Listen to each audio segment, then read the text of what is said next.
my first pair of Bibles was when I was 27. My arm was not long enough for me to be able to use it. How come we do this?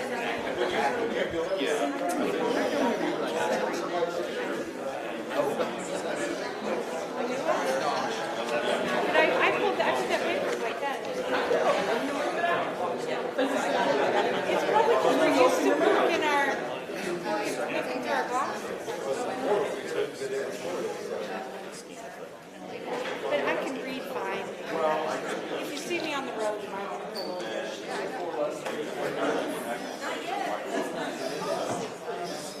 So I can get a new pair of glasses. Yeah. And, when were you there? It's been like 3 weeks. I had tried to go. So we've been out. I'm going to try and get past Yeah, like 100. I had like a told you freak out my enemies 60. What's that? We were anticipating 60 or 70 cars in Hasbro. Yeah. The night out. Yeah. Because We had 99 last week. so that's a good thing, right? It got done at 10:28. What if I go down the pipe on the road? The line up for the next race. Okay, so that guy, he's got 2 kids. Yeah. Have him there at the race. And no, he puts them in the back. They can look at it on their phone when they're late. Still got to do the I'd love to get away from the paper. jet for the screen. Good, but it gets up 4:30. Last year, Yeah, then you we were up there if you had a 55-inch screen inside the plexiglass case for them. air ties, filters. Me downtown, right? It looks like there's a lot of things you want to make money on. Like co-makers and did you inherit all those? Well, yeah. Yeah. I just had to buy some more. I'm running a I took shares then. Then I still got them stuff on the way here. I'm running a record line, 260 feet across the ground. By the time you go up the pole, and down in the hole, and up the next hole, 315 feet. Above the line. Going underground with the wiring. I mean, you size it, there's a lot of problems. Going with six. Going with six. I guess.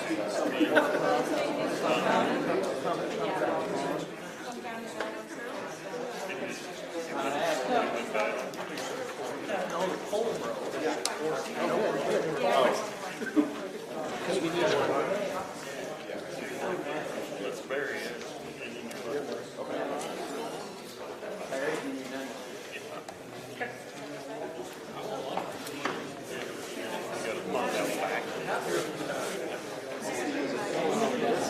Start without me. I'll be right back.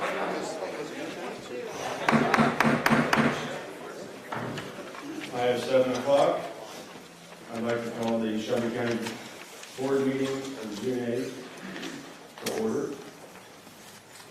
We're going to start the meeting off with a pledge of allegiance followed by the prayer. We will stand for the pledge of allegiance. Pledge allegiance to the flag of the United States of America and to the republic for which it stands, one nation under God, indivisible, with liberty and justice for all. Lord, thank you for this opportunity to serve you in this manner tonight. I pray that you keep your hand upon us tonight and give us wisdom to conduct the business that we need to conduct. In your holy name I pray. Amen. Roll call, please.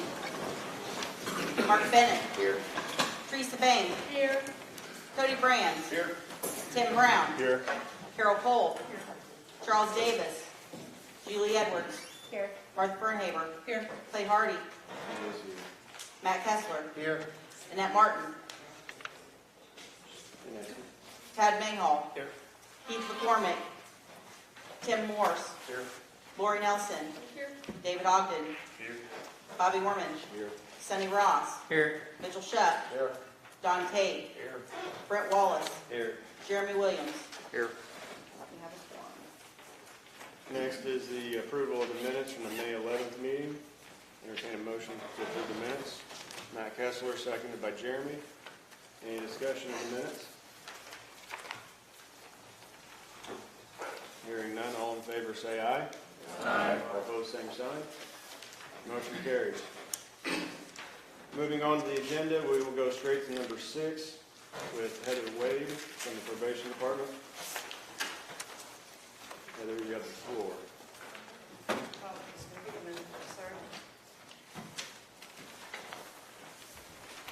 So, We can go to the next one. no, I'm good. I just have some other stuff. So I met with the finance committee in May about vacation days for the probation department. I had provided you all a copy with our current vacation policy, the proposed vacation policy, and the union contract, a copy of the union contract that was provided to me. So I submitted to the chief judge new policy. He approved it, but advised that I should take it before the board to make sure everyone was aware of the changes, make sure there weren't any issues, see if there were any questions. So, that's what I'm here for. For the highlights and changes. So, the top one is the old, the next one will be the new. So you'll see it changes from 2 to 10. After 2 years, or after 5 years, it goes to 15. Okay. So that was what was approved in the union. And basically just following along for my employees. And since you pay fringe benefits, it doesn't come out of my budget. It comes out of the county budget. So it's the 029, and that's why I'm bringing it to you. So you all know, it's not in my budget. So our fringe benefits last year were around $55,000. So that's an expense that if the person were to leave, they would be paid vacation days. So out of the county's funded budget, not my salary budget that's refunded by the state. So I'm just simply here to make sure everybody's okay with it. If there's an issue or a question, Didn't you tell us at the finance meeting that there was only maybe one employee that this would affect anyway as it stands? that's why I'm here now. So my department is very new. I don't accumulate days anymore with the CMO position, kind of like the elected officials. So I have past time that I had collected before I was promoted. But so I have one employee right now that has 5 years. So it would be something she would gain 5 days, and her hire date is up. So I wanted to do it so she could have them for the current time and then going into next year, because she would be entitled to them now. The other two, I have one coming up on a year and one with 2 months. So it really won't affect them at all for a few years. Hopefully they're still there. So, Mark had a comment here. Yes, I talked with Heather prior to the finance committee meeting, so we kind of had an idea what was going to happen in comparison here, and then with the finance committee. And I believe the finance committee was all in favor of matching these, was our recommendation, so that all employees, whether they be union or non-union, would have the same number of vacation days. thank you, Mark. Streamlines bookkeeping too. Mark. I just have a question because I can't remember back to May, Heather, but there's still plenty of room in the 029 budget to cover this. This isn't going to create any issues or strains on that line item? I have not looked at the 029. I mean, I have a copy of it. I really focus on my own. The only time I get interested in 029 is, so I would have to ask probably the treasurer if she's here. I don't know. I don't have that budget in front of me. I have my budget's in front of me. I don't know what that is. I don't expect payout on them this year for vacation. It's an employee who intends to take the time. If we're looking at, is it going to be paid out? Her intent is to have 5 extra vacation days because she wants the time. Basically, we don't pay out for them. That would So be the payout assuming comes if less. they were to happen to leave and... Yes. and clear those days. Yeah, that's if she were to say I got a better job tomorrow. Right. And yeah, unfortunately, we would have to pay those extra days. But I don't know that line item. I know our fringe benefits were about $55,000. But that's just Medicare, insurance. You know, I don't take insurance. It depends on who takes what. Right. So, good. I make a motion to just approve it. Yes, and a second.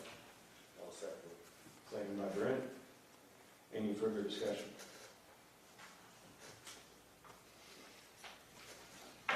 Hearing none, we'll do a roll call vote, please.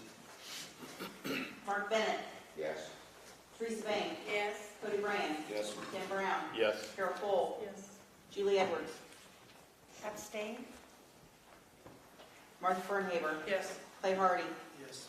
Matt Kessler, Yes. Annette Martin, Yes. Tad Mayhall, Yes. Tim Morse, Yes. Lori Nelson, Yes. David Ogden, Yes. Robert Orman, Yes. Sonny Ross, Yes. Mitchell Shutt, Don Tate, Yes. Brett Wallace, Yes. Jeremy Williams. Yes. Motion passes unanimously. Motion passes. Madam Clerk and Julie, if you would just vote no. Okay. I'm not going to tell you how to vote, but in this situation, it would be wise to vote no.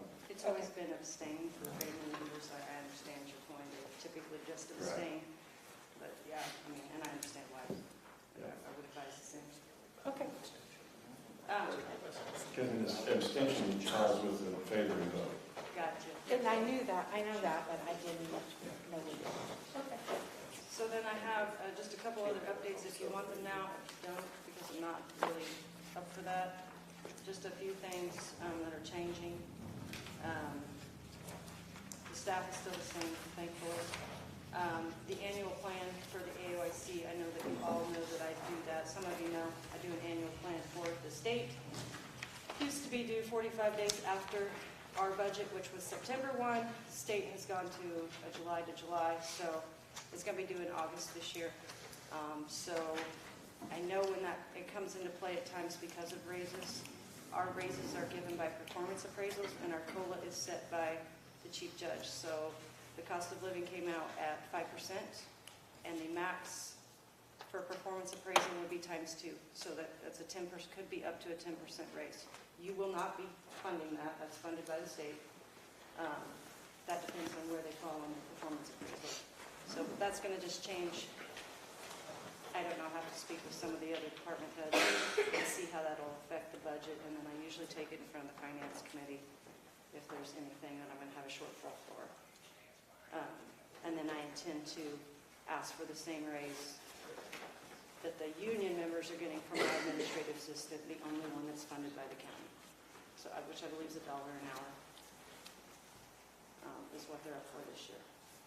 So that will be my intent with that. The weapons policy that was approved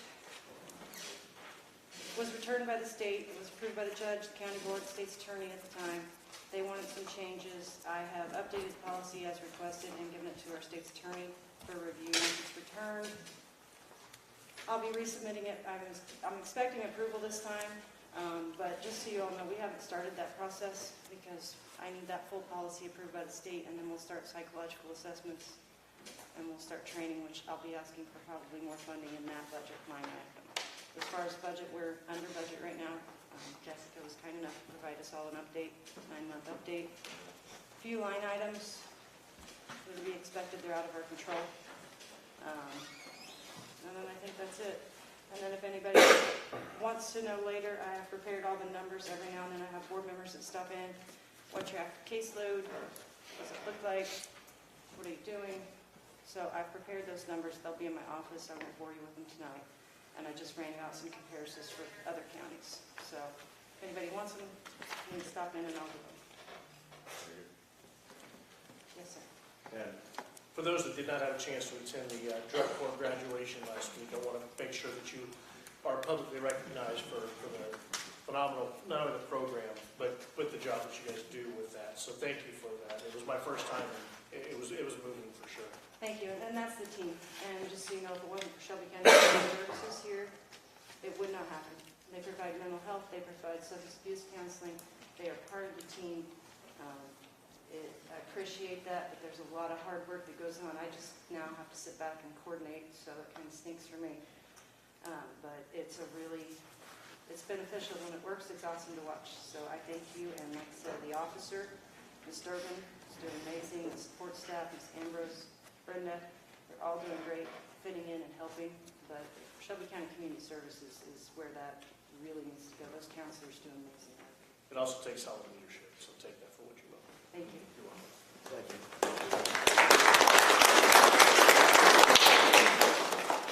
Okay. Next on the agenda is Jessica McCluskey. She's the county director of the U of I Co-op Extension. You have the floor. Good evening, thank you. We'll take a few moments of your time to give you a quick update on where we're at with U of I Extension.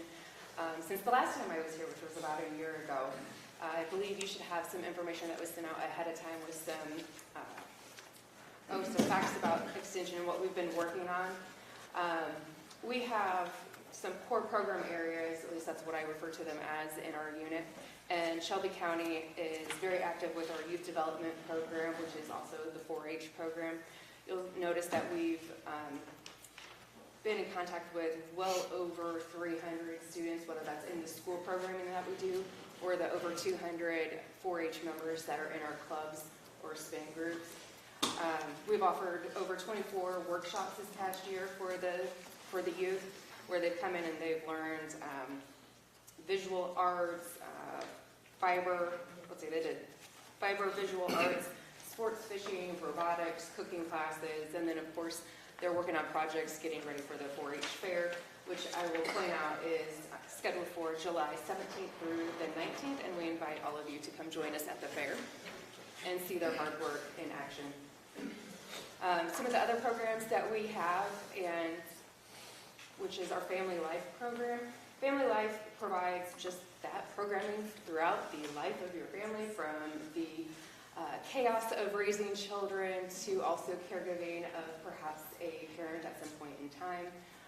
We also have some programs that focus on active aging and brain health. So we have a popular program called Wits Fitness, and we hold that about monthly here in Shelby County, and we've seen over 100 participants within that program over this past year, and we are growing some of our health-related programs. And our SNAP Ed program, you might have heard of Partners in Produce. It's something I'm very proud of that we have in our unit. Partners in Produce provided over 7,000 pounds of fresh produce into our local food pantries. Sometimes we donate our canned goods and we're lacking that fresh produce, and so we were able to infuse food pantries in the county with fresh produce. And additionally, new this year that we had was our deer donation program, and lean protein at a affordable cost. Everything's getting a bit higher these days, so at an affordable cost, the food pantry was really helpful. We had over 500 pounds go into the food pantries here in Shelby County. I do believe that is kind of the key highlights that I wanted to give you today. We're working hard on this coming summer. In fact, we're about to gear up into the really busy time, especially in the 4-H world. And I just wanted to say that you have, in this county, some of the most stellar staff. I oversee 5 counties, so that's Coles, Cumberland, Douglas, Shelby, and Moultrie counties, and the Shelby staff are knocking it out of the park here. I'm really proud of them, and you should be as well. So thank you for having a wonderful workforce for me. And on that note, we are at that time of year where we're budgeting, and so I do kindly ask for continued funding as you have in the past. And this year I've requested an increase at 5%. We've not requested an increase in the past few years, and so this will be the first increase in funding, just to help with our increase in costs when it comes to programs, supplies, utilities, just the day-to-day business expenses. So with that, that is my quick update and request. I entertain a motion to approve the U of I extension agreement tax levy request for $77,000 payable 24. Motion. Moved by Martha, seconded by Dave. Any questions for Jesse while she's here? This has nothing to do with, I'm not against the money, but what's happening with this, with where we're changing our budget here? Is that gonna have any effect on how we should levy this? So, Filled are out you the familiar with our paperwork. fiscal shift? Yes, and I actually had some email communication with, I believe, the accounting firm or contact, and it really doesn't affect what we're doing today because of our 2 different fiscal years. So the monies will fall in wherever they fall. Yeah. Sorry, Is this, motion? is this its own separate levy? Right? Yes, I believe Sounds it's. right. It is. Yeah, it is. And is it, a single 5% increase is doable with the levy? Is that the The max? CPI will be 5%. And that's okay. So if we approve the levy today, and the funds aren't, hypothetically, then the funds are short, then we revisit this and then adjust the levy, I assume, so. But, any further questions? Hearing none, roll call vote, please. Mark Bennett, Yes. Teresa Bank, Yes. Cody Brands, No. Tim Brown, Yes. Carol Cole, Yes. Julie Edwards, Yes. Martha Fernhaber, Yes. Clay Hardy, Yes. Matt Kessler, Yes. Annette Martin, Yes. Tad Mayhall, Yes. Tim Morse, Yes. Laura Nelson, No. David Ogden, Yes. Bobby Warman, Yes. Sonny Ross, No. Mitchell Shuck, No. Don Tate, Yes. Brett Wallace, Yes. Jeremy Williams. Yes. Motion passes 16 ayes, 4 noes, Cody Brands, Laura Nelson, Sonny Ross, and Mitchell. All right, motion carries. Item number 8 is, Matt, do you want to give the highway report or is anybody else? There is no highway report, it's just these items, yeah. All right. So the first on the agenda is the retention bonus for the total amount of $15,000 for the position of county engineer to be paid on the anniversary day of employment each year for 3 years, in increments of $5,000 per year. The first year anniversary is $5,000, the second year is $5,000, the third year is $5,000. Entertain a motion. Mark makes the motion, and second by Brent. This is what we discussed last month. So is there any further questions on this? Hearing none? I have a question. Oh, yes. Is this the additional 15,000 or is this the original 15,000? This is last month when Tad raised the idea of adding a 15 as a retention. That's the origin of this. Okay, Yeah. okay. So we said we'd bring it up to the committee because we could not change that agenda item at that time. So last month was the sign on, this is retention. Any other questions? Hearing none, roll call vote, please. Mark Bennett, Yes. Teresa Bank, No. Cody Brands, Yes. Tim Brown, Yes. Carol Cole, No. Julie Edwards, Yes. Martha Fernhaber, Yes. Clay Hardy, Yes. Matt Kessler, Yes. Annette Martin, Yes. Tad Mayhall, Yes. Tim Morse, Yes. Laura Nelson, Yes. David Ogden, Yes.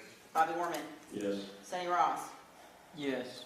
Mitchell Shuck, Yes. Don Tate, Yes. Brett Wallace, Yes. Jeremy Williams. Yes. Motion passes 18 ayes, 2 nays, Bayman Cole. Item B is resolution to approve ARPA funds in the amount of $15,000 to cover the cost of the retention bonus for the county engineer. Motion on that. Martha makes a motion, and a second. I've got Clay. You know, I've been thinking about what your name is for the last day and a half. I talked to you the other day. Glad it came to you at the last minute. Yeah, more promptly. So, motion by Martha, second by Clay. Any discussion?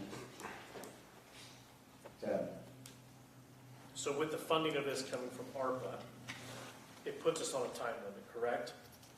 Correct. In theory, this position's not hired by the end of the year. This will have to be revisited, because you can't go 3 years beyond, right, beginning of next year. That's a good point. It has to be obligated by next year and then we have to 26. Payout. To pay out. Yeah. Correct. Any other questions? Hearing none, all in favor say aye. Aye. All opposed, same sign. Motion carries. Item C is the resolution to approve ARPA funds in the amount of $150,236.70 to cover the cost of a new tandem that was ordered 2 years ago and is now ready for purchase and possession.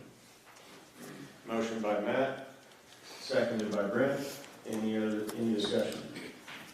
Simon? Can you help me understand why a truck was ordered that wasn't funded? It was funded, So why are you asking me for $150,000 more? and then 2 years later, it's not funded. And what's happened, and correct me if I'm wrong, Matt, but what's happened is we went from 2 years ago, I do believe we would have approved the funding, Spencer would have ordered the truck, then we had an exchange of engineers, and then we lacked an engineer in the last budget development, therefore it wasn't put in the budget. So we had an obligation 2 years ago, and they finally came through. So where did the money go? It was budgeted but not spent 2 years ago, is that correct? It was approved. It was approved. And whether it was budgeted, those funds are grants and things of the nature, so that's beyond. Matt, would you like to follow up? One of the things that's been the biggest strain on the highway department budget has been not having an engineer and the cost that causes. That's been the real thing that's strangled the budget. It's put such a burden on it because everything that you do now requires a PE stamp, all designs, all progress, and when you don't have a PE stamp in-house, it costs a lot of money. This helps save and take some pressure off of the department. So, and we think it's a good use of ARPA funds because it has county-wide impact. We have the truck, it's sitting in the garage, we just can't use it. So we pay for it. Are you saying that the $150,000 was set aside and spent somewhere else? Yeah, if you calculate over the last couple of years, off and on, having an engineer, 4 years without between Spessard and Stephen, and then a year now, we are at a year in a couple days of not having an engineer, has a tremendous cost. It can be calculated, and it's a lot. So who ordered? I would correct the statement of it was budgeted because those funds are there and then we approve them as they go out. So assuming, and this is going back 2 years of memory, there's always going to be the funding for the highway department, so we could approve the funding for the purchase. Now it's time to settle up. Correct. And so it wasn't necessarily budgeted specifically for this, but there was funds there that was approved for it. So since the funds were approved for it, the truck was ordered. Correct. I have Julie, Mark, and Tad will go right now over. Who ordered the truck? It would have been a cooperative effort between the engineer at the time, Mr. Spessard, and Mr. Prosser. So it's taken 4, 2 years. Alan's only been gone 2 years? Correct. Okay. October. That's right, he retired not long after. Yeah, Okay. October 21, 23. Okay. Mark? I would also like to add that, if I'm not mistaken, this is the original price that it was 2 years ago. Yes, it's $200,000 now. Yes, so it would be considerably more. Unfortunately, they are honoring that price. Yeah, we're lucky they're honoring the price. Yeah, that's a. Ted? Just for language clarification, the money was allocated, correct? Would that be a better way to say it, just for clarification? It was allocated at the time, set aside, knowing there was going to be a 2-year delay, Not knowing there's gonna be a 2-year delay. or knowing there might be a delay, but it was allocated through ARPA, correct? No, it was, the funds were approved to be spent. There wasn't any ARPA at that point. So that would have been a highway department expenditure. Mr. Chairman, I will add one thing too that I probably should have added. So there's been some serious equipment that's failed, that's had to be repaired, and that has been considerably expensive. An excavator, for example, overhauling, several trucks with major repairs. As the equipment gets older and it costs more to replace equipment than it does to buy one, then you need to get new equipment. And so that's why they started to do this. And so unforeseen factors of massive expense has caused strain. And that's why we're asking. That's why we're asking. Sonny, I'll come back over here. And I absolutely appreciate everything you're saying and can relate to it. And I don't have a problem with it. I'm grateful that they're holding the price. My concern is not buying the truck and not the $150,000. My concern is we bought a truck 2 years ago that we didn't set money aside for. So now we have a truck. And I think no one's going to have the answer to that question. But that's my position. That's my concern. Not whether or not we need it, not whether or not it's a good price. It's just apparently a truck was ordered that the money was not set aside for, and no, here we are 2 years later, we got to call for that somewhere.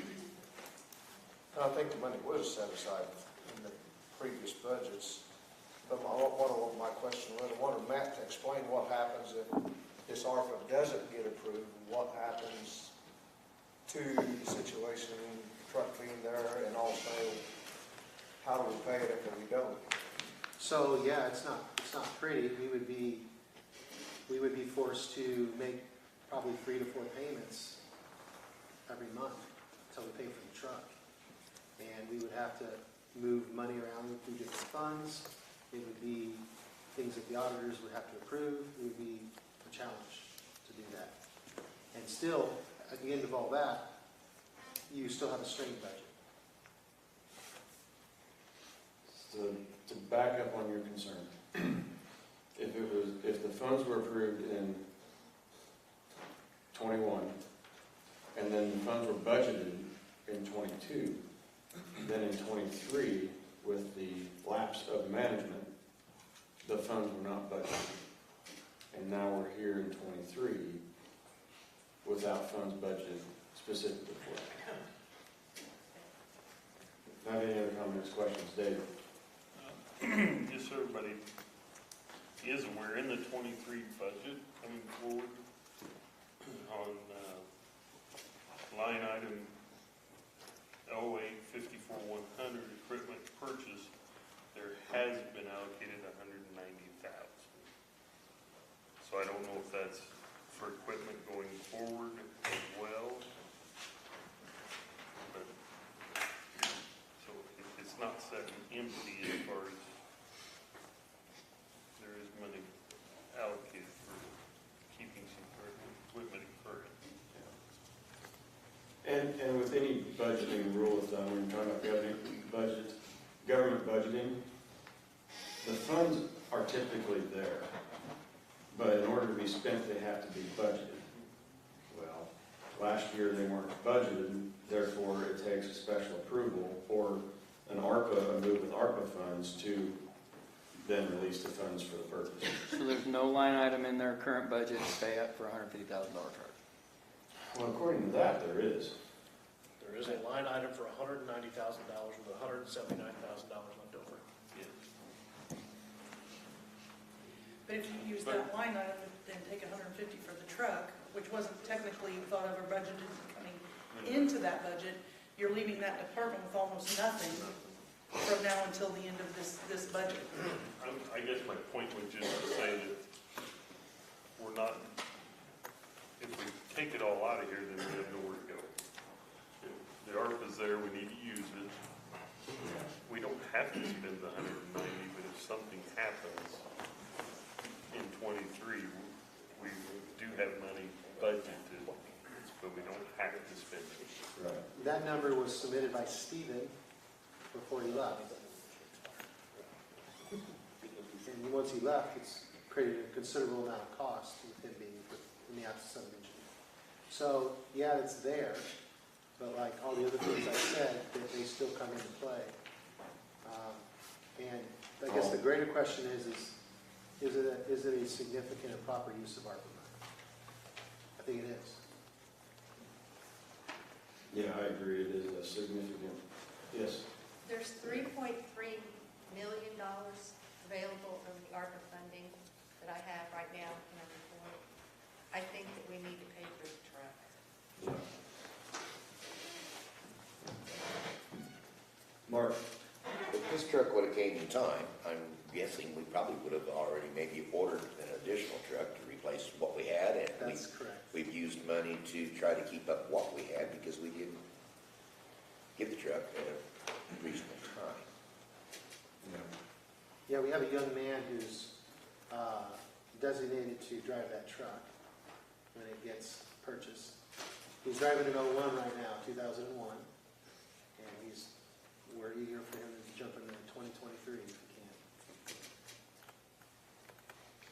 he can. Any other questions, comments? We have a motion and a second. Any other discussion? Hearing none, roll call vote, please. Mark Bennett, Yes. Teresa Bain, Yes. Cody Brands, Yes. Tim Brown, Yes. Carol Cole, Yes. Julie Edwards, Yes. Martha Fernhaber, Yes. Clay Hardy, Yes. Matt Kessler, Yes. Nat Martin, Yes. Tad Mayhall, Yes. Tim Morse, Yes. Laura Nelson, Yes.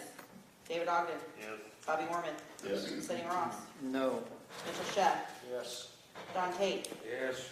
Brett Wallace, Yes. Jeremy Williams. Yes. Motion passes 19 ayes, 1 nay, Ross. Okay, next is the resolution to create the position of administrative assistant to Shelby County Highway Department. Okay, motion. Cody, seconded by Brent. Any discussions on the resolution?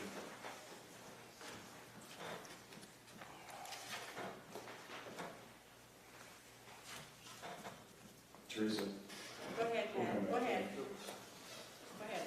Yeah, I mean, obviously, this is high visibility item, so there's going to be a fair amount of discussion here, good questions, and some of it comes from the agreement, and some of it's going to come just because I don't understand a few things. But just starting off with a grievance being filed, right? What's the consequence? We hire the position, right? We approve position, we hire the position. In theory, the grievance is validated, determined, position was not valid, right? Whether it's 2 months from now, 3 months from now, 6 months from now. Labor, the department comes out and says, no, you couldn't do that. What's that consequence? Is it going all the way back, backdating, recouping pay that was paid out in that time frame? What are those consequences for this until that's resolved? So the question of whether it's valid or not is not a question.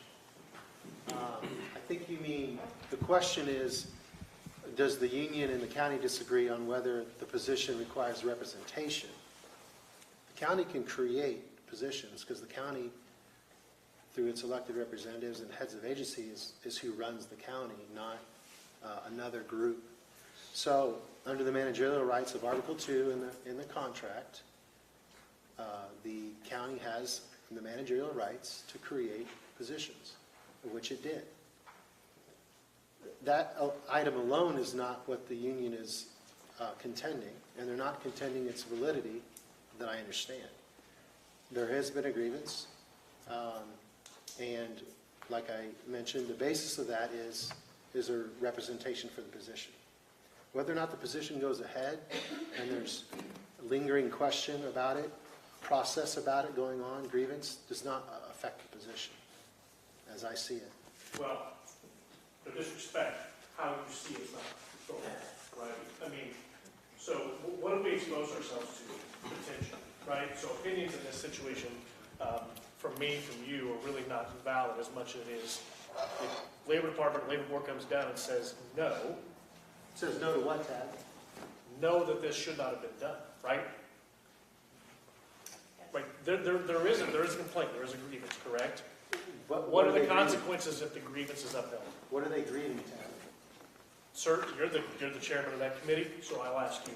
Well, you just said that, I think you just said you knew the law, or you said you know I what the didn't grievance say is. that at all. I said quite the opposite, that I don't know the law, but I'm asking, if this is upheld, the grievance is upheld, what is the consequence? What is the grievance, Tad?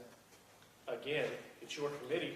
Please inform us what the grievance is. So the grievance is representation of the position. The position is going to be created. They're contending that they represent the position. And if The they position win, the position will still stand, whether or not they're successful or not. so then does that affect what the pay scale would be, what the benefits would be, considering some of the benefits are, on the higher side of what the rest of the county employees based on tenure and experience would be? If it does require representation, then does that take the candidate back or the employee back with a recoupment of pay and a loss of potential benefits? Well, based upon that job description, that particular pay rate is correct, based upon that job description and what that person's being asked to do in that professional position. Well, we can discuss that when we get into the particular contract, but again, I'm just asking for what potential, consequences there are for not only the board, but also the potential employee, is what the consequences could be, and I haven't heard an answer yet. Well, it's a process, and we don't know the end of that process yet. I will tell you that we've had a grievance, and our state's attorney will vigorously defend the interests of the county. Sure. I have Jody back here. So this is a new position, so what would happen, I would assume, would be we would have to sit down with the union, write an MOU of the new position, if it was deemed for the courts that it should be under contract. As far as seniority, it's a new position, so that person would stay there, but the bookkeeper would be open. So that might be a seniority-based thing. Well, I guess to that point, though, that's part of the roles and responsibilities of what we're going to be asked to approve, right? Is bookkeeping responsibilities. So then we're parsing out the roles. Not necessarily, because a bookkeeper is one certain job description. This is a completely other set. Yeah, it's two different positions here. The administrative assistant position is being created. The bookkeeper, which is representative, is staying as unfilled right now. Staying intact. It's staying intact. Staying intact, just Right. unfilled right now. So Matt, another question would be, so like let's say we get a highway engineer and he wants to fill the bookkeeper. He has the authority to do that. Absolutely. The bookkeeper secretary position is only going to be vacated at this time. It's not eliminated, it's vacated. And if we had a head of agency there, they would certainly make those decisions. And one of the things I'll just say, why this is important, why is this happening? Well, if you look at the modern engineering office, they need an administrative assistant. They need somebody that complements the work that he's doing, relieving him of significant, varied, and intellectual administrative things. That is what makes the office attractive to an engineer that wants to come in. That somebody's in that position, and they have the interests of the county and the engineer, not the interests of anything else or anyone else. And Teresa back here. All the duties that was done at that desk was done by an ASME union member. She even created the last bunch of stuff that was approved by this board, that they approved for the claims this last time. I don't know how anybody can say they're creating a new position, because all the job duties that were done at that desk were done by Jess, and Jess is the one who left. They can give it any kind of a flowery title they want to, and put administrative assistant on it. The bottom line is, those duties that were performed at that desk were Jess's, and Alan helped Jess learn those duties, and it has went forward since Alan's left. And Jess has done them at, what was it, secretary, bookkeeper position. So now you're trying to create an administrative assistant to do the same jobs that Jess did. So is she going above and beyond her job responsibility? Probably she was. Probably she That's why was. she left. Probably she was, wasn't she? She Well, was good at what she she's did. the one that wanted to create this administrative assistant position. But she did all those duties as a secretary bookkeeper. But they're not gonna get paid for that. She's wanting paid for that. And the person that comes in. She's that's not doing- there now, so we don't have to worry about Well, that, that's but what- all well, the duties exactly. were done by her. But she was doing an administrative assistant position. She was doing them job titles. She was doing what was put on her desk to do, and she did. Right. Right, so she was going above and beyond her Yeah. call of duty. Whatever, And that's why she did. there's a separation that needs to happen. Martha? I was just gonna say, it is a separation of duties. She was doing them both because necessity. Necessity. She wanted, is my understanding, I could be wrong, she had requested more pay. I think at one point she got more pay. But she had also, if I'm correct, Matt, she had requested for that position to be removed from the union herself. She did. Okay. Laura? Do I understand that she was in a union position of a specific bookkeeper role, and she was going outside of her contract and doing some, like, outside work? I don't know if there was a job description that covered everything she Would did. it not, would a bookkeeper's position that's in the union not have a job description? I bet if you go to this courthouse and ask all these offices that they have job descriptions, not very many of them. Well, I'm asking about this one, because it sounds like you're saying that she's saying going above and Given beyond. her to do. Was she going at that outside desk. of her contract? That's my question. Yes. She was? Okay. She had to. It was under necessity that she does this. We have a motion? Employee, and she left. Cody makes, we have a motion on the floor. Cody moved, Brent seconded. Yeah, Cody, motion, seconded by Brent. Any other further discussion, questions? Hearing none, we're voting on the creation of the administrative assistant position. All in favor, say aye. Aye. All opposed, same sign. No, Teresa, do roll call. Let's do roll call. So you got it. well, we've got the three here. We've got Tad, Tim, and Teresa, and Carol. As no votes. So that makes 14 and 4. 16 and 4. All right, motion carries. Item E.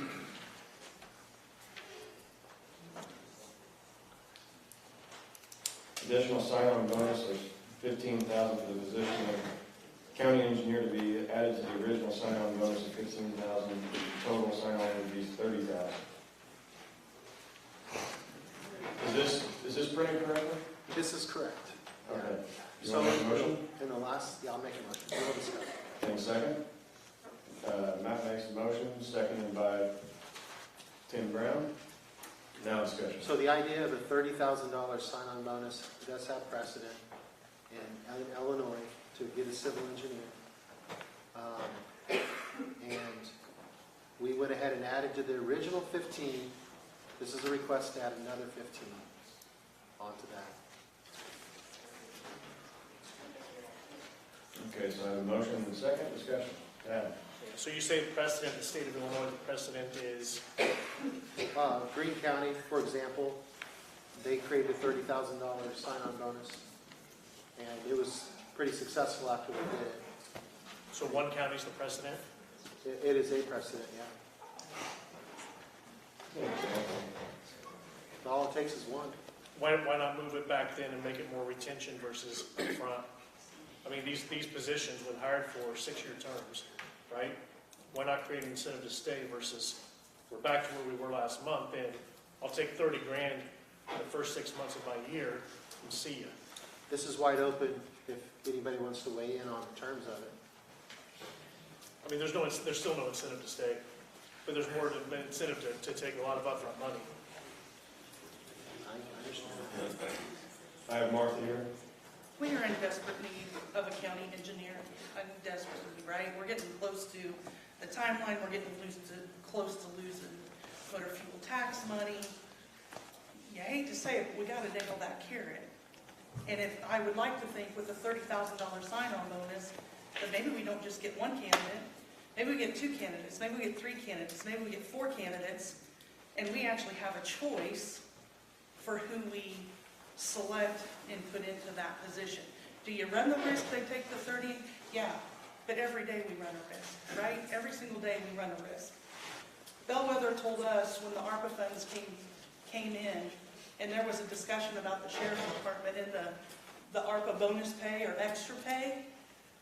Bellwether said in the bonuses, right? Bellwether advised that previous board, do not give the money up front because there'll be no retention. Their recommendation was to make it a retention bonus. And what happened? How many folks out of that department collected their check and walked out the door? So, do we run a risk? We run a risk. We are in desperate need of a county engineer. And I think we've got to make it as attractive as we possibly can to get someone qualified in here. So my question is our salary that we're advertising for county engineer 30,000 short of the mark? I don't know if that may be a question for you, Mr. Kessler. The salary is The salary is set by IDOT. There's a minimum set right now for Shelby County. I believe it's $117,000. Salary is set by the board according to statute. Wrong. No, it's not. It's set by IDOT. That's a minimum. it's set by IDOT, approved by the board. It's one of those, Now, the board can go, it's kind of like the state attorney's Above office. that. It's set by the state, and then we approve it. Well, then I'd like to think that they probably have a little bit more insight as far as cost of living and adjustments and work for a particular county, but I can't imagine they're $45,000 off comparable counties. I think one of the biggest discrepancies actually falls in private sector engineers versus government engineers. That's where the biggest discrepancy falls in. And I think this is where the committee is recommending to try to close that gap. Not completely, obviously, But it's to once, close it. right? We're sprinting to pay up front to then get experience to go back to the private sector. If you're telling me we're trying to sprint to keep up the private sector, it's a temporary sprint. You'll never win the long run, especially with making this upfront money versus retention. There's no incentive to stay. And quite honestly, I've talked to the employees out there, right? There's very little incentive to stay at that department right now. Very little. Despite it's a great place to work, I tell you, I've had conversations the last 2 weeks with most of them. That is not the case. There is no incentive to stay, but for 30 grand, I'll take the job and then thank you in 6 months, right? hey, Tad, you're welcome to come to all of our meetings. You're welcome to also sit in on our interviews. And Yeah, that's not the point that I'm making. My If point you have- is if you the have some temperament insight- out there. if you have some insight on that. But also, we want the opportunity to speak to a living and breathing engineer with a PE stamp. We want an opportunity to sit down with someone. Now, we can at that point determine whether or not we think they're going to stay and if they're looking to make a career out of it. But if we never have an opportunity to sit down with them to have those discussions and to deliberate with them, hey, is this something that you can make a career out of here at the county, then we don't get those chances. But what does that end cost become? You know, it was 15, now we've done it to 30. Next month, we're coming back for 45 to 60 by the end of the year. We had a $100,000 signing bonus just to talk to somebody, right? Where does it end, right? Let's be clear, these meetings and the temperament in this county are not leading to an attractive situation. You can throw all the money at it you want, but we are not providing an environment and a culture that's inviting to work in. So yes, 30 grand, somebody will gladly take that money and move on. Please no, right? But we're not. I think there's bigger picture items here. And we can use political talking points all we want. But take the temperature and the pulse and be honest with ourselves of what's going on out there, because this is not the solution. Sure, so we're hiring an admin assistant, hopefully tonight. Chad, we appreciate your vote. We're going to interview 5 candidates for foreman on Monday night. There is an interest in working at the department, Tad.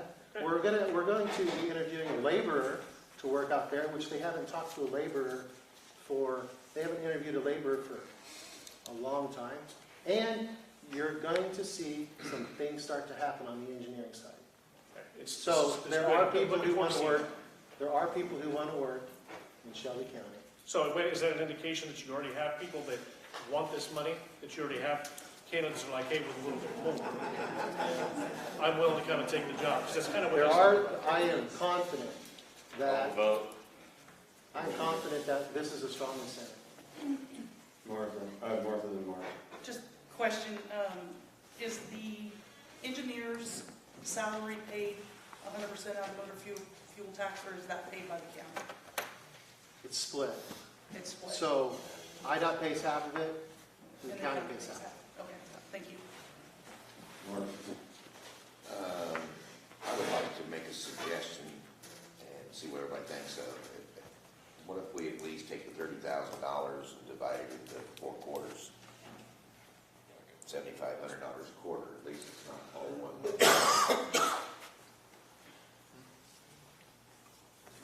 Well, we already have the retention bonus, and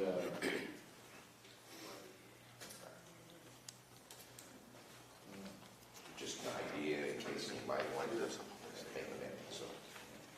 Teresa. I know that we need an engineer, but I asked Reed the other night if anybody has contacted a headhunter and tried to go that route and pay somebody to try to find somebody for that job. And I don't know if a headhunter's even been talked to about it.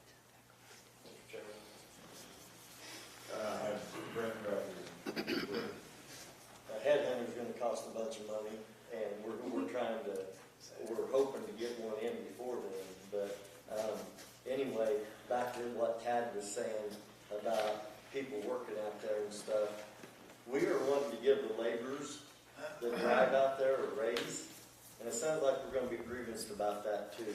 We're not gonna attract anybody for $16 an hour out there to drive a truck and do manual labor when they can go to McDonald's and make 15. I own semis. I know what it costs to get a driver. You're looking at $28 an hour for a driver. If you think you're going to get somebody to come out there for $16 an hour, nobody's interested in that. That's why there's no interest in it. We are starting to get some interest because we have made it known out there that we're trying to raise the rate to $20, $21 an hour. People are getting interested. But now I'm hearing that we're not going to be able to do that because the union ain't going to grievance about it. So until everybody works together to get Shelby County some workers, what we're spending, like Matt said, on the engineer will pay for itself for what we're spending out of pocket to other people to do his job. Will more than pay for the retention, for the salary, for everything that we're going for a county engineer. Will be paid. He will pay for himself if we can get one hired. That's all I got. Just one quick note. You mentioned 30,000 headhunter. I believe it was Greene County hired a headhunter. It cost them $30,000. Why would we want to put $30,000 in the headhunter's pocket when we can potentially put it in a guy that's going to come work for the county? I think it's a bad idea. Because you need an engineer. You need somebody out there that deals in this, that knows how to look for these people and put things Word of out. mouth will get out there. Word of mouth will travel farther than the other. I've had Jeremy for a while. Jeremy? Yeah, the situation at the highway department right now, as Tad alluded to, reminds me of what we had not too long ago in the sheriff's department. There were department head concerns, there were leadership concerns, there were employee concerns. That department has done a complete 180. Has good leadership. It's brought a lot of people on. If there were problems out there, those problems, to my knowledge, have left. and it looks like the highway department is on the upswing. They've got people interested. They have 5 people interested in the foreman position. There's somebody interested in the laborer's position. The department's on the upswing. Okay?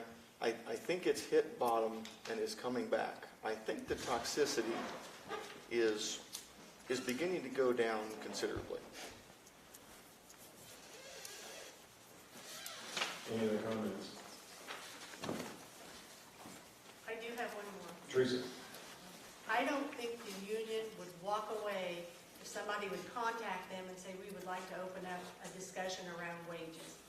I've been at that table before, and they won't walk away from it. If there's any other union people in here that know how to negotiate, they probably don't want to open up the whole contract, but I can't believe that they would walk away from extra money for their members. You need to go the proper route to do it, is what you need to do.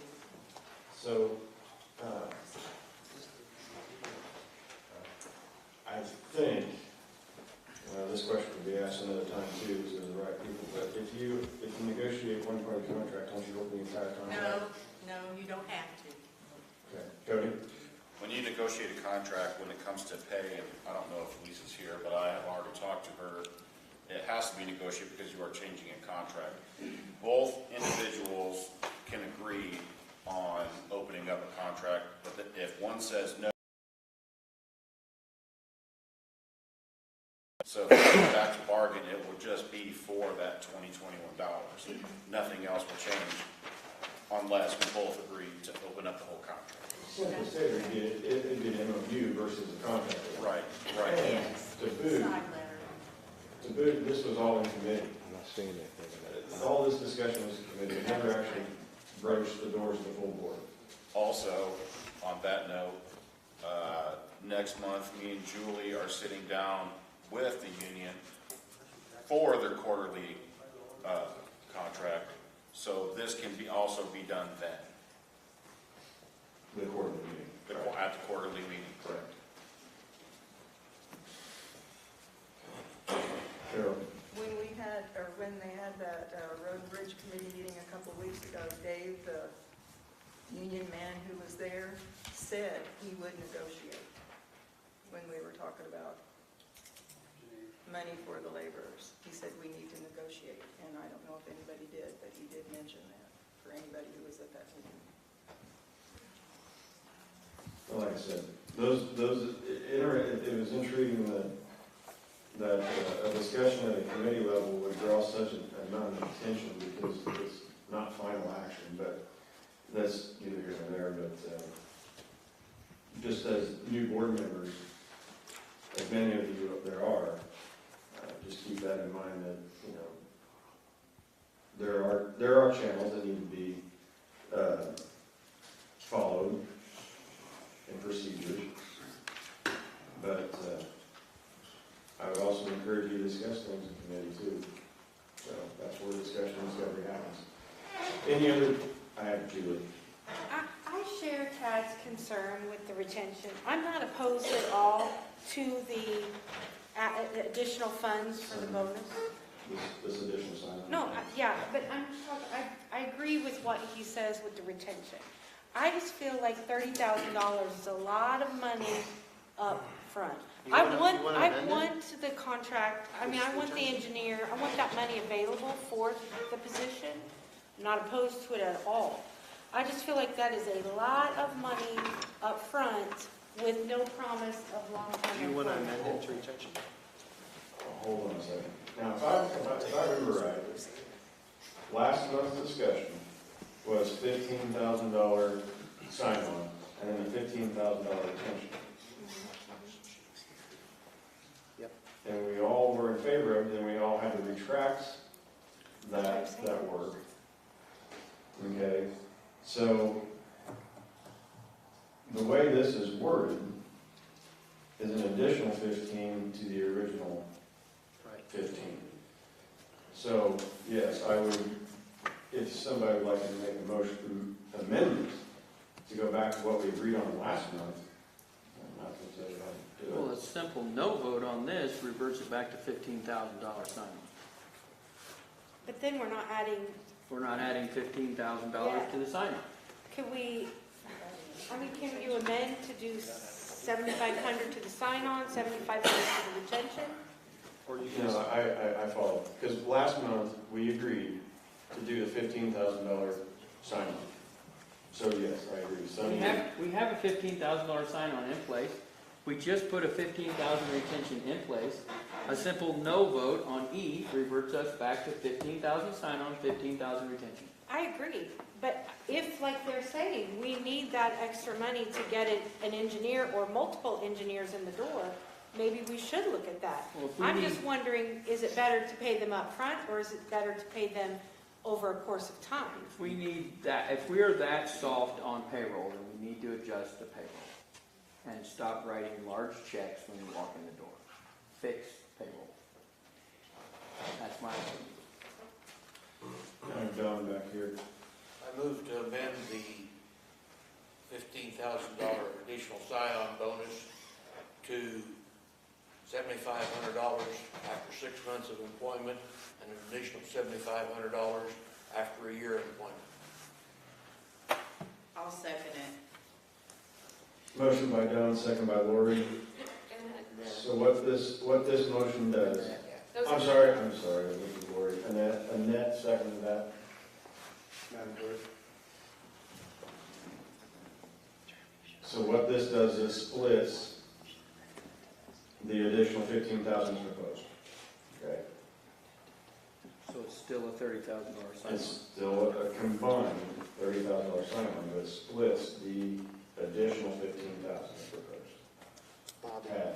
Yeah, so I don't have my minutes in front of me from last month. Remind me what the terms were. Was it upfront 7,500 and 6 months 7,500? So does this follow those same terms? So it's 15. This particular amendment would make it confusing.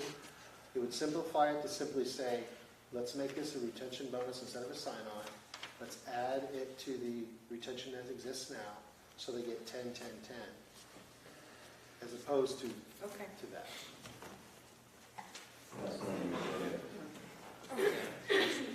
That's what we tried to do. I don't think you can do that because you're changing the terminology of what's on the agenda.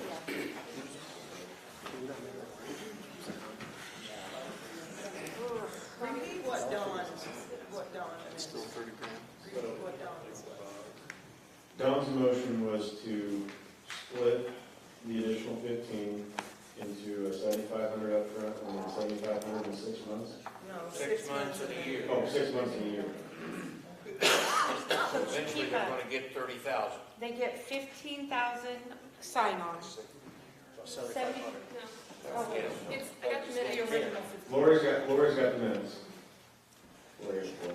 For May 11th, 23, $15,000 sign-on bonus for the county engineer position to be paid to the engineer in the following manner. Half to be paid at the conclusion of the first week of employment or the first pay period, and the final half of the bonus payment to be paid at the 6-month anniversary from the start day of employment upon recommendation of reservation pay.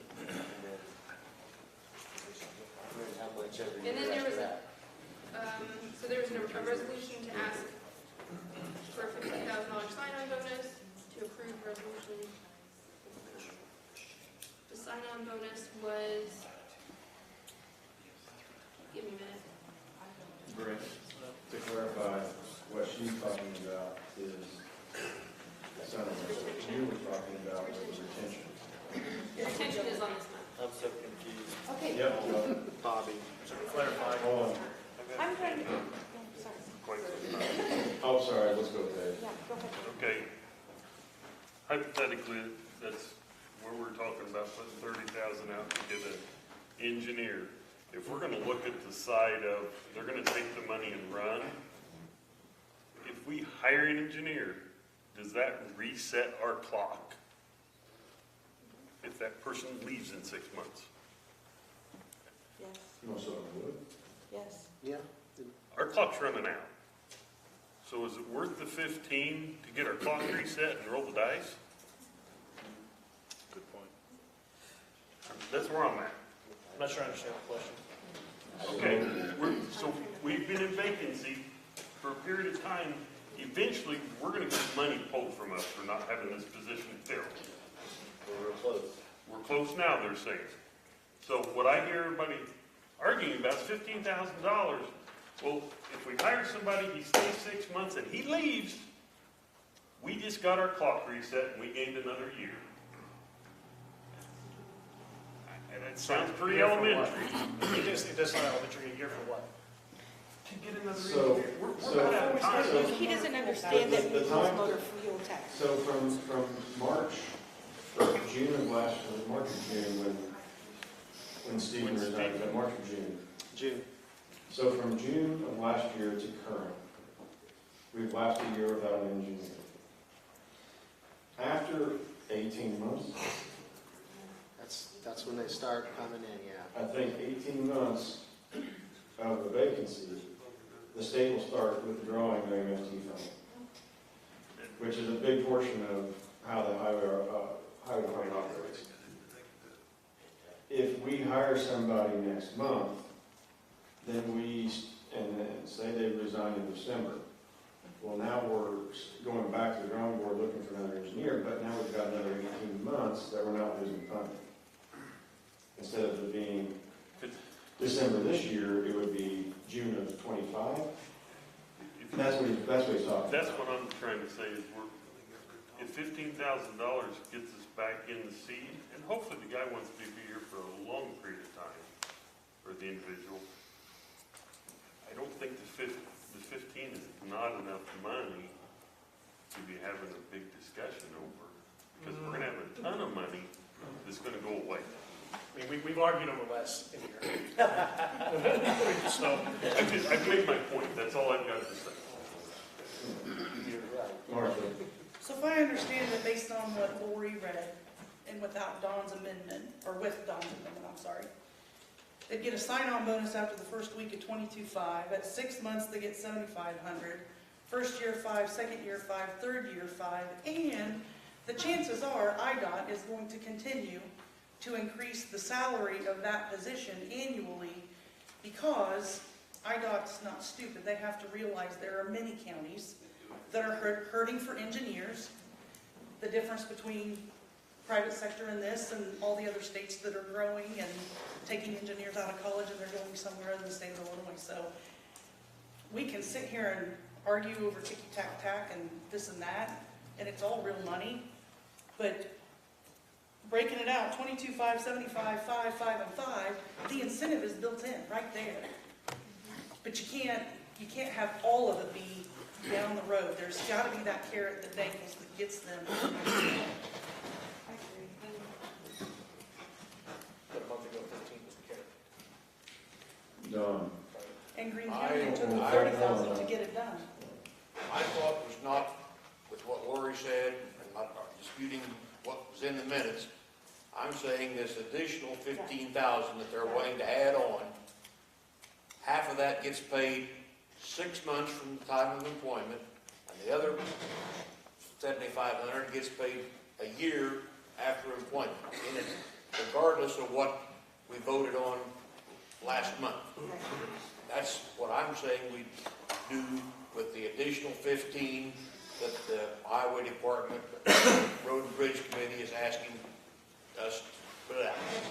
Not disputing at all that we don't need to put the 30,000 or the additional $15,000 as a sign-on bonus, but I think I'm saying we need to put a few terms to that sign-on. I'll come back to that. Just to avoid what happened last month, would it be appropriate, because it says that, and this is not the minutes, this is the agenda, so the minutes would have been whatever was entered tonight. I'm guessing, I haven't verified that to know, I can pull it up later. But if it says approved 15,000 sign-on bonus to be paid, half to be paid at the conclusion of the first week and half to be paid at 6 months.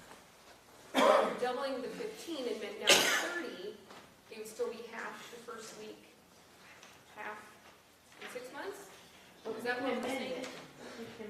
So that the starting, I'm just wanting to make sure that the motion fits the agenda item, and have a procedural question.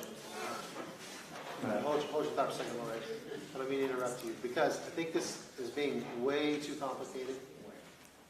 Why can't we procedurally just change the sign-on bonus to retention bonus? It has no terms on it. It allows us to put it inside the employment contract, the retention of this 15, as opposed to making it a sign-on. I hear what people are saying.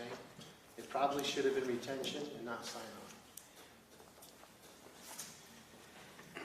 So we change the word from sign-on to retention, the 15,000 is there, it's done. And then we put it in the employment contract. Because we advertise sign-on, we can't change it to retention. That's why I'm asking you. That's why. We can't change the wording, but we can change the terms. Correct. We can amend the terms. In terms, as long as the total. So whatever we do, as long as we follow the agenda, the listed thing, and call it the sign-on, we can amend the terms, which is what Dawn did. Correct. Let's vote. Yeah. Or we can call the vote, and if it's a no, then the committee can deal with it and bring it back next month. That's fine too.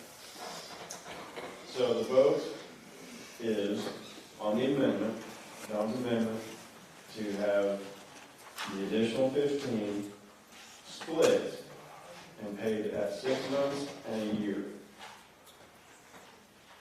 So just to clarify, based on what Lori said, that makes, It has nothing to do with that. This I'm is- talking about what gets added to the original 15. This, And how that's the this original, money. Hold on. Please don't interrupt me, What Dawn. she's saying, though, is when it's all followed up, yes, what's day one or week one? day 1, 6 months, a year, and So it goes 7,500 week one, 15,000 6 months, 70, no, at the 1 year it's gonna be 7,500 plus 5,000. So 12,500 at the first year, and then 5 year 2, year 3, correct? Okay, I just want a clarification. Thanks, Don. okay. Any other discussion? Vote's been called.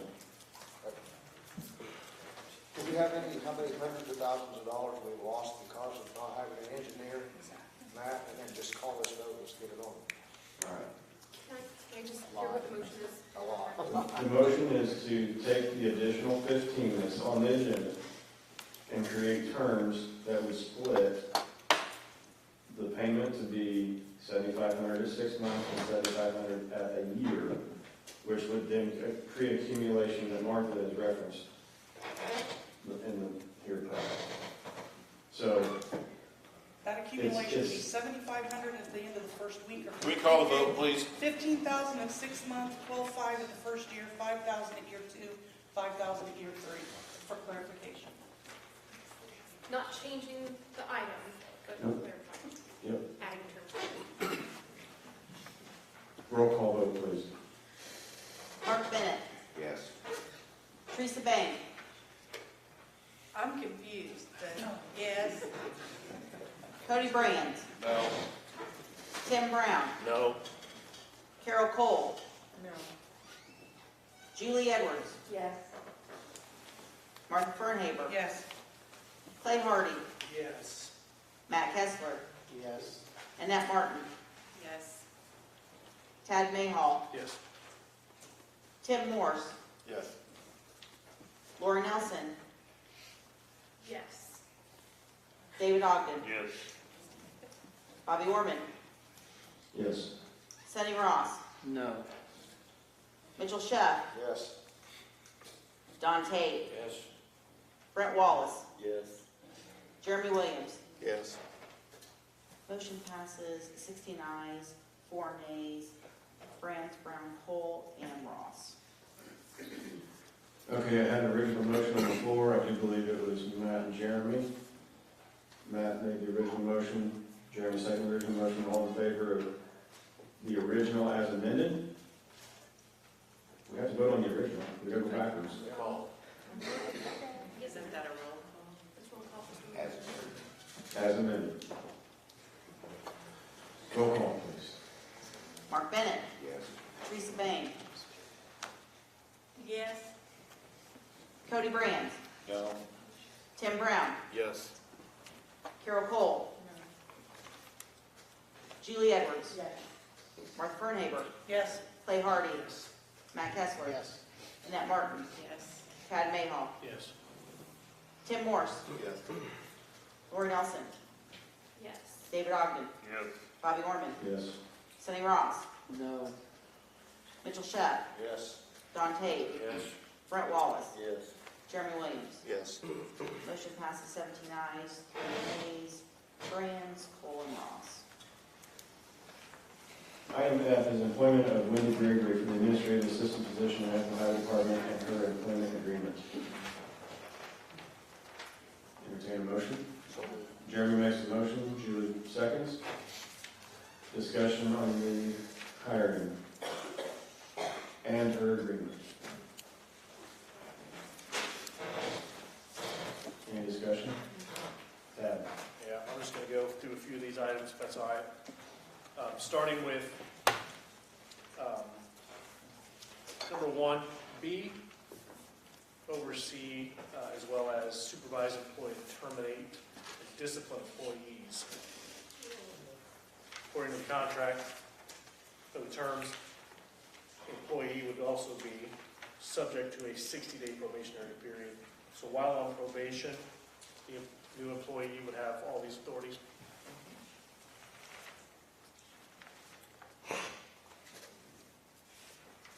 That's a question. Matt? You- Sure, I can address it. Yeah, the answer is yes. So a probationary employee has the right to terminate tenured employees.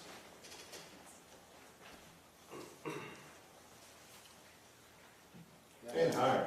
It's qualified by both directions. So, One's positive, one's not. the other item that we're going to get to is G.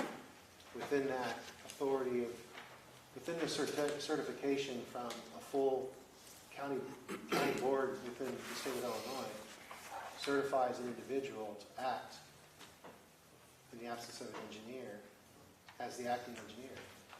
With that comes authority. That's why there's an entire resolution by which we all agree to vest whoever that individual is with that authority. If you wish to convey to them less authority, Tad, you're welcome to make that motion.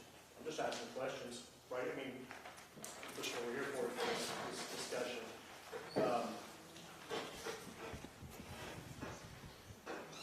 As far as the committee, was there a previous relationship or knowledge of the candidate by any of the committee members? Not by me. I personally know her, go to church with her.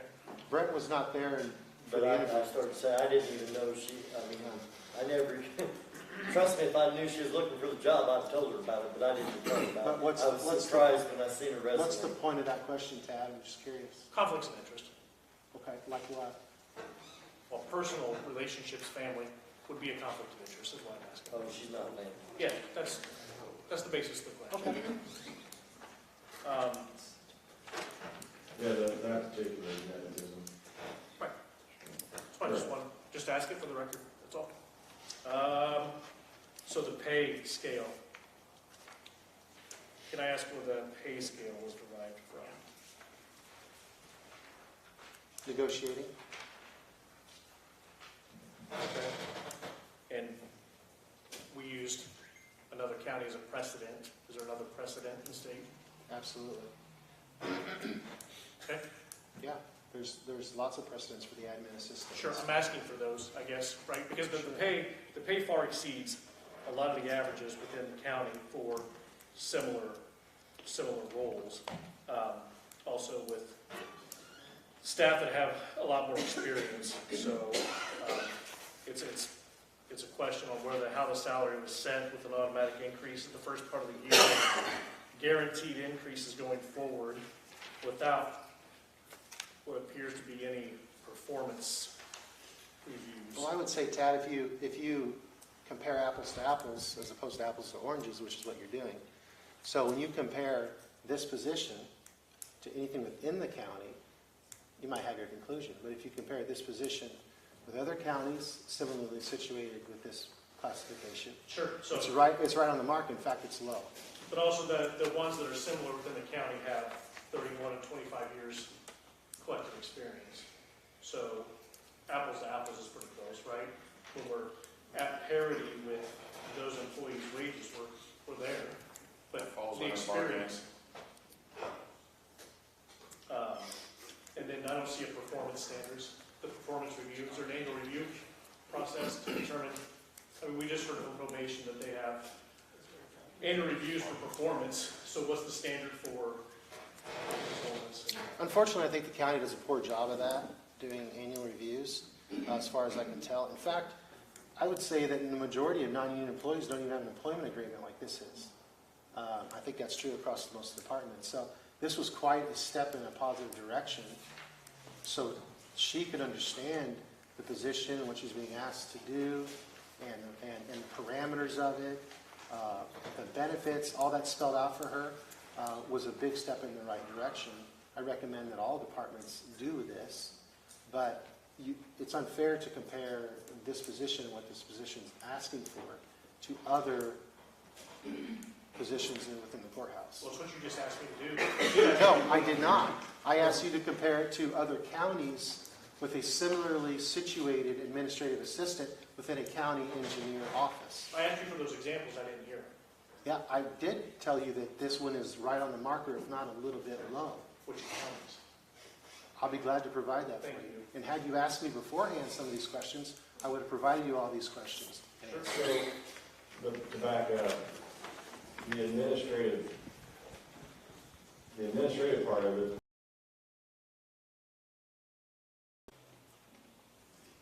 it would basically be giving the individual the responsibilities of the department head in the terms of the vacancy, which we are in currently. I had Cody and Martha back here. I had Cody first, I think. Hey, Matt, does the hiring and stuff, does that end when a engineer is hired? Or does that continue on afterwards? I would let the engineer decide that, but I would say in consultation with us, some of those things are going to change. Consultation with the committee, the engineer, right? Who's going to have a big say in that? Some of that's going to be subject to change, for sure. Yeah, and to add to that, once, this is such a unique situation because the committee has done the legwork of locating and finding and interviewing and going through the process that normally the engineer themselves would do, normally the department head would do. In the absence of, here we are. Now we've got seats to fill and we have jobs to do. And we're in quite, in any stretch of imagination, we're in a very unique position. And by and large, a lot of these responsibilities that have been talked about would be, I would assume, like Matt said, those would be discussed at a later time with the actual engineer, but I would think that those would be relieved, she would be relieved of some of those duties that are listed. But that would be the engineer's decision. Sure. Mark. I was just going to say, I would assume, as you said, Bobby, that the engineer will be the one responsible for annual reviews, semi-annual reviews, whatever they determine they want to set up in their office, their department. Yeah, I mean, if you read in A, it says the county engineer, when there's one established, under his direction, asks the administrative assistant to participate in any or all of the duties described herein. So that's bullet point A right ahead of it. When you pointed out B. Right? You asked if they would be able to hire and fire. While on probation, was my question. Okay. And it says, and in with consultation of the Road and Bridge Committee. So it's not a single act by a single person. Let's vote. Well, I had Teresa back here, and I had Martha too.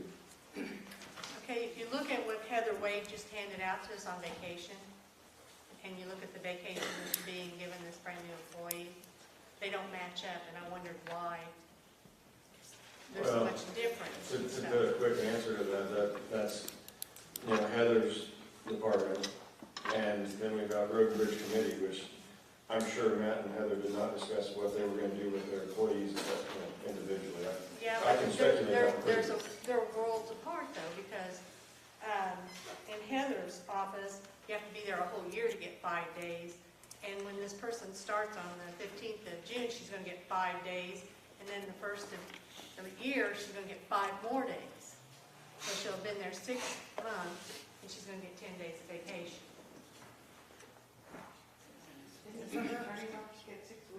Yeah. I was gonna say. I will just say this, if you want talented talent, if you want talent to come into the county, you have to negotiate with talent, and you have to do the right things to get the talent in the county to help you have a good, solid highway department that's ready for an engineer, that paves the way for a good engineer. Yeah, you can debate about union contracts, and frankly, the union didn't do a very good job negotiating for their laborers the other day. So I wouldn't have them negotiating for me either. In fact, is there an area I could grieve against them for denying the laborers something we were going to do? So in some cases, some people can negotiate for themselves. And when you run into talent, they can negotiate for themselves. And that is the basis of this contract. Hold on, Julie. Martha, do you have anything? Sorry. Julie. Honestly, I don't understand why anybody works like this. In the private sector, people accumulate hours based on the amount of days they work almost from the start of day one of employment. So really, I mean, it's up to the department head to, I guess, negotiate that, but this working a year, getting X amount of days, in the private sector, that never happens. And we're asking people to leave. We are competing against the private sector. We're asking them to leave a job they may have worked for 20 years and they were getting 3 weeks of vacation. You're going to ask them to make, you're going to convince a talented person to come in and work in a county and give them 0 days on day one. I don't think so. No, I would never work a year, 5 days. I would make a brief comment that I think it's prudent for government to be competitive. I'm sorry, not competitive. Not competitive, but have some sort of, pushing the envelope incentive. Understand. But not excessive. Not excessively competitive where you're pushing your constituents out. Yeah. Does that make sense? Teresa. I have 2 more things. On here, on 4, under C, a maximum of 20 unused vacation days may be carried over each calendar year. All other vacation time unused at the end of the calendar year shall be forfeited. I understand what this is saying, but I do know that, bring it up, in the union contract, they can only carry forward so much for 6 months. Is everybody aware that some of this stuff's in here because it's different? And when it gets to the time that somebody's going to turn in their time for pay and stuff, some of this might be questioned because it is different. So on all these questions that are being raised, these have been negotiated in committee, correct? Yes. So the person that's being presented has agreed to the terms, and that's why we're being presented with the person and the terms, because this has been negotiated. So in reference to being concerned of the potential employee, that employee is already self-negotiated the terms, so they are fully aware of what they're walking into. And if it sounds like what you're saying is that the terms that they've agreed to are actually a little more stringent than what is contracted with and negotiated. Can I be quite blunt about what I'm trying to say? Please. Please. The treasurer has questioned some of this stuff about carrying forward time, and people have carried forward time, and they can only carry forward up to 6 months. That's what I'm saying. This person can carry 20 days, and I don't care, but it's different than the other people. So could there be a possible problem down the road of somebody questioning somebody's time, is what I'm saying. It's in writing. That's a good part of it. It's an employment contract, it's an employment contract. That's what you follow, is the employment Okay, I got one contract. more. Number 8. Matt, can you explain that one to me? You have to read it to me, I don't have it in front The of me. employee shall be reimbursed by the county for actual traveling and other expenses incurred in the discharge of her duties of her office, including but not limited to costs of meals, lodging, transportation, registration fees for seminars, classes, conferences related to the county highway.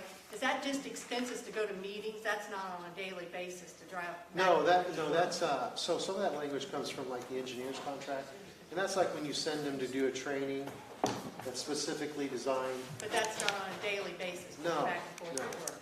Because when I read this, I thought, surely that's not. No, that's special training. Okay. Any other questions, comments? So just for clarification, whenever, she will hire and fire by herself, right? I mean, she'll bring it to.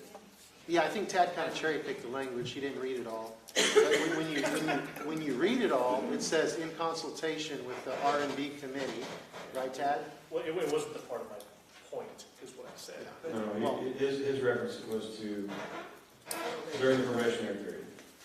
Go ahead. So when you read it all, it says in consultation with the committee, you know, these things are conveyed to this person.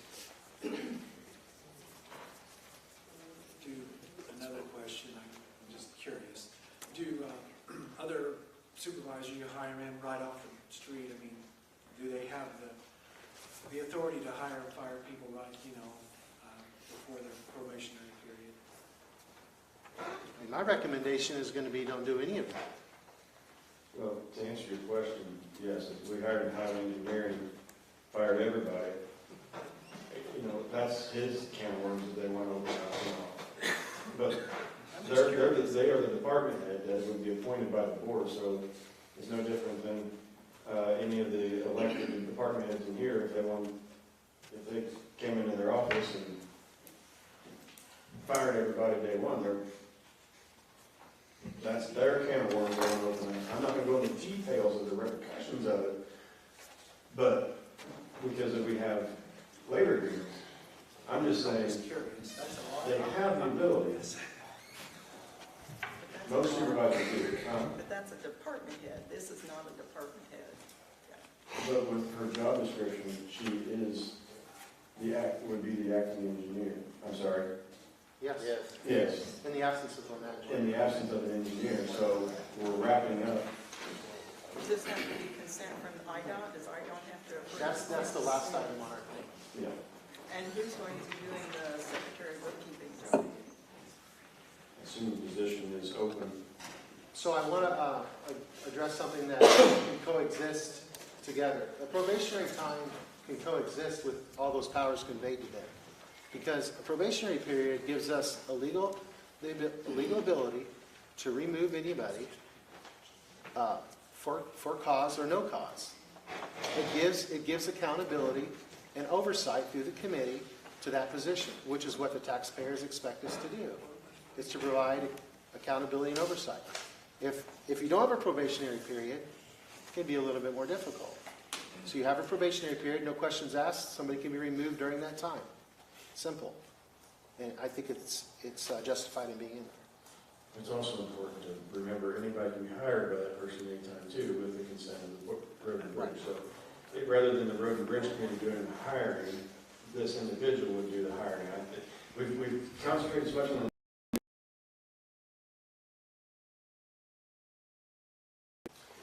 any other questions, comments, concerns before we take the vote? What are the actual hours of employment? Hours of employment. You have the contract, don't you? Yeah, it has no hours of employment. It talks about hours worked. There is no 7:30 to 4:30, 8 to 4 timeline in here. No, that's not spelled out on there. It just has a minimum of 35 and a maximum of 40. So it's a come and go as long as the 35 hours are met, with no specified hours? So, Tad, a lot of these things, I'm not sure why you're getting this far to the weeds. We have a huge agenda. Because I've read other contracts with other employees that were out there that had 7:30 to 4:30 But I specified will time. tell you that when there's a head of agency there, and there will be a head of agency there, That would be worked out between this person and that head of agency. But that's not happening right now. You're asking me to approve something in absence of a head of agency. And so when we're thinking about times, arrivals and departures, I think it's fair to have when those office hours are supposed to be. Is there established office hours in the door? So, 7 is the established time to start. 7 to 3:30 are the established hours. So we do have hours of employment, we just didn't put it in the contract. And if the office is not being manned appropriately, and we get complaints about it, then we have grounds for,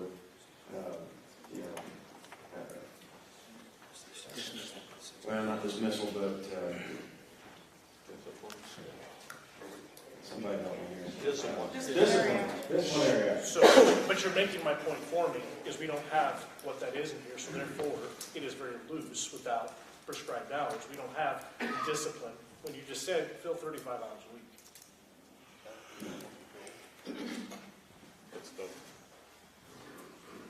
Tim Brown's called the vote, so we will take the vote.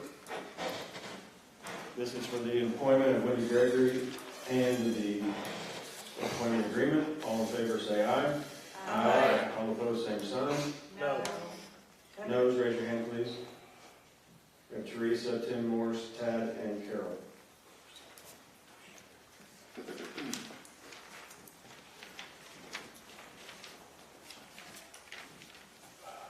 Motion carries. Item G is the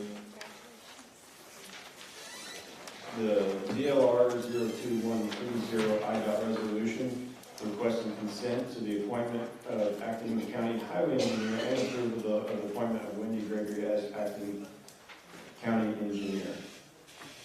Sonny makes the motion. Any second? Dave seconds. Any discussion? We've kind of gone through a lot of this. Hearing none. I do have a question. Teresa. Who's going to train her? When she walks in the door the first day, any of it, who's going to train her? That's a good question. So,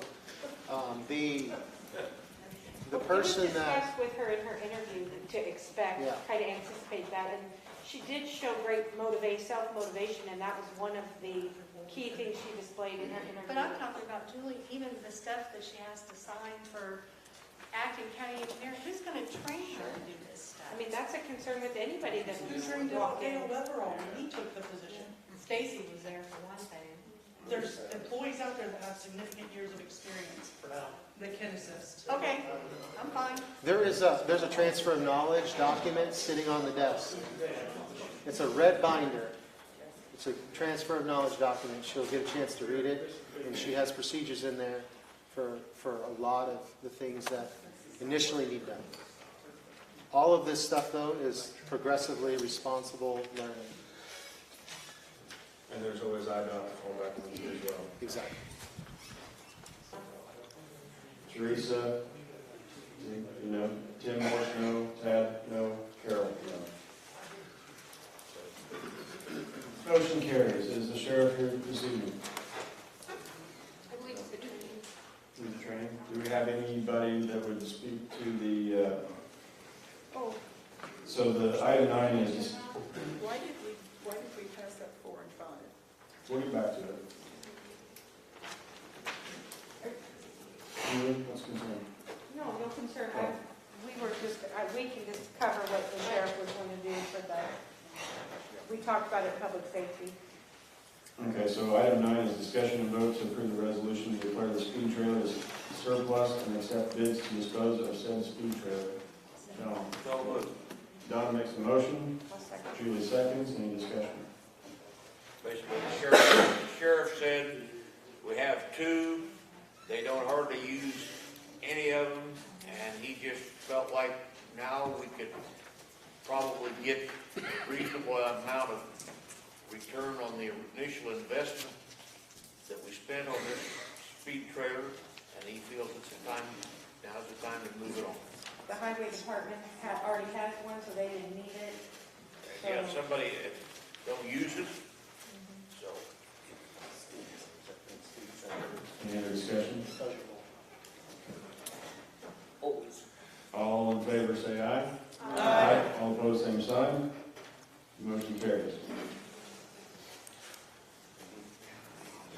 Item 10 and 11 have been respectively pulled from the agenda. We'll move on to 12, discussion and vote.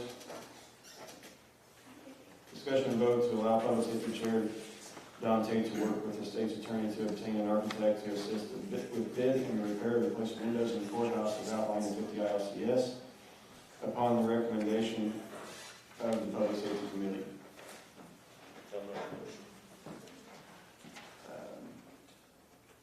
Brent makes a motion, seconded by Jeremy.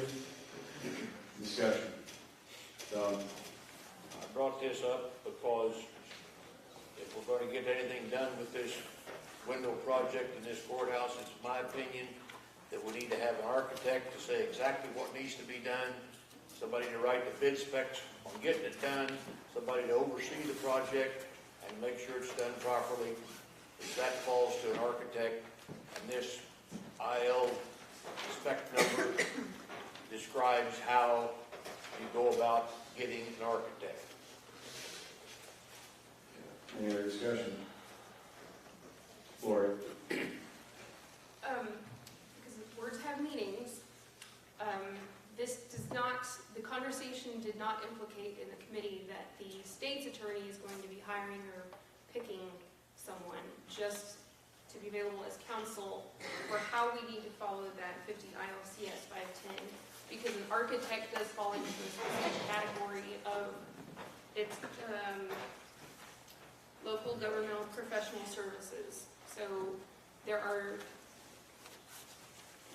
we had to sort that out as far as, do we have to bid this professional or do we have to bid that? Architects fit into a specific category under that statute. And that's my mistake, because I worded this agenda item, so it wasn't, the state's attorney is only there to help Don consult with him to make sure he is within guidelines of that statute. It's not, he has nothing to do with the architect itself. Just to clarify that nothing is being given to the state's attorney. Right, so that's my mistake in the wording. Well, just a clarification of who's doing what. Don? I'm not going to hire an architect. I just want the state's attorney to help me draft whatever needs to be done to put out for, that the county's looking for an architect to do this project. And then we as a public safety committee will review any applicants that we get. Was that not done when the roof and? What I've seen of this, the architect that did the roof, there was a multiple phases to do this, but they were primarily talking about replacing the windows, and if we are going to use the $250,000 grant that we have available from the state of Illinois, they have to be restored as opposed to replacing them. That's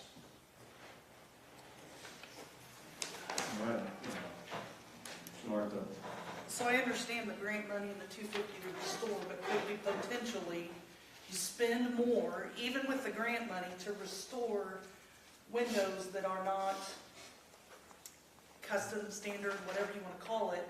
Are we also going to look at what it would cost to replace these with energy efficient, more common day material type windows? Because even with, just because we have the grant money doesn't mean it makes good fiscal sense to take on a project if we ultimately spend more out of pocket than over and above that grant. Yeah, when this discussion started, it was prior to ARPA. And I think that brings up a good point, if it was replace them all using ARPA funds. And this is back to what an architect would look at is what is the window going to take to replace it, to refer to whatever. I'm assuming this is what the discussion's going to be. my understanding from talking to Dale Weatherall, who was part of this committee on this courthouse, back when the architect talked about this and doing replacement windows at that point in time. The bids or the estimates on that far exceeded the 250 and the $1.25 million that we already have set aside from ARPA. That's So they were talking about more than $1.5 million to replace all the windows with energy efficient windows. That's all I can tell you. Okay. And So, again, if we, whatever. so, I received a substantial stack of documents from the clerk, from Utz and Associates. When the roof was engineered, that was not all that was engineered. The entire building, from top to bottom, including doors, including what people refer to as stucco mitigation at the base, that has all been engineered in a document that the county paid in the neighborhood of $30,000 for. That was brought to the county board, and the county board refused portions of it per the amount of money they had at the time. They refused the windows, they refused the doors, they refused the stucco, and they simply did the roof. Due to time constraints on my end, I've had a difficult time sitting down and meeting with Utz and Associates. I've been trying to do that for some time. I know we have discussed in Public Safety Committee meeting. We received one bid quote from an architect firm, and it's appearing that that number's $80,000 plus, just to tell us what we need to bid. It is my opinion, from conversations that I've had with Judge Harlow, that the necessary information is contained in the documents that we paid for from Utz and Associates. My intellect does not allow me to interpret them to know for certain that that's what it is. Someone needs to sit down with Utz and Associates and say, explain this on my level or your level. Because the judge is very convinced that we've already paid for that and we shouldn't do it again. And I agree, if we have, then we shouldn't pay for it again. I'm not opposed to either direction, replacement. I believe that the bid was for replacement. I believe the bid spec was for replacement, but that would contain in there the information we should need to request for bid. That's where the county is at, the request for bid place. And there's a communication issue with whether or not we contain the skill set necessary to properly write a request for bid. I believe that that's already been done. Others believe it has, others believe it hasn't. So if we do this, just know we're going to spend another $80,000 on something that is believed to have already been in existence. So should we table this till that's going to be talked to?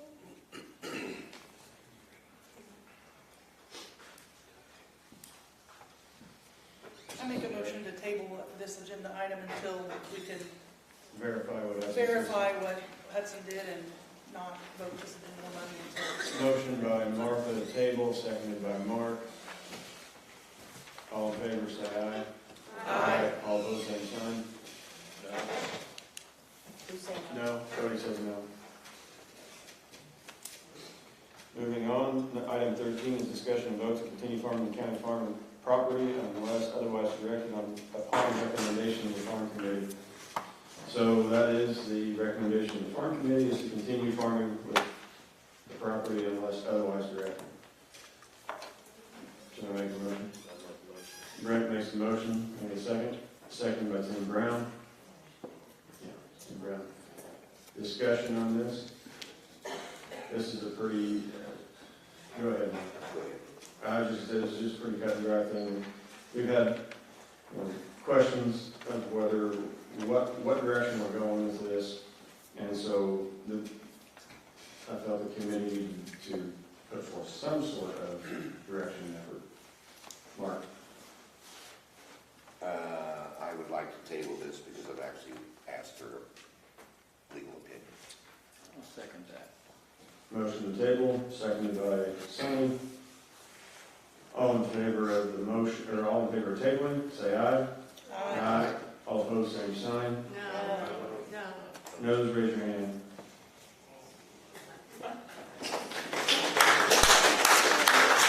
Put your hands up, ayes, raise your hand. Ayes.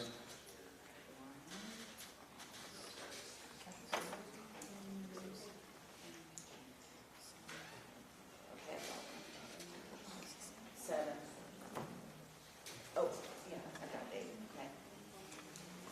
okay. Motion fails to the table. Go back to the discussion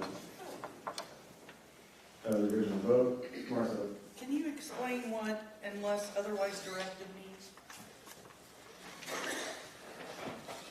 Well, we've got concerns of the burial sites that was discussed in the farm committee, which would lend the property to be a 240-acre cemetery currently. So do we have a legal opinion from our state's attorney as to whether or not moving forward with farming is appropriate? Legal opinion, I do believe it was in Because I thought the March. last legal opinion was that we should not. the March update, I believe. It outlined the Cemeteries Act and the Burial Site Act and all that. And have we heard anything to the contrary of that? Because I thought the gist of that one was that we should not farm it due to those acts. Right. But I don't think we got a written legal opinion, did we? Did it, came in an update? It was in the March update. Bobby, Jeremy? is this just concerning harvest of the wheat crop and the planting and the harvest of the wheat stubble beans for this year? Is that what this is concerning?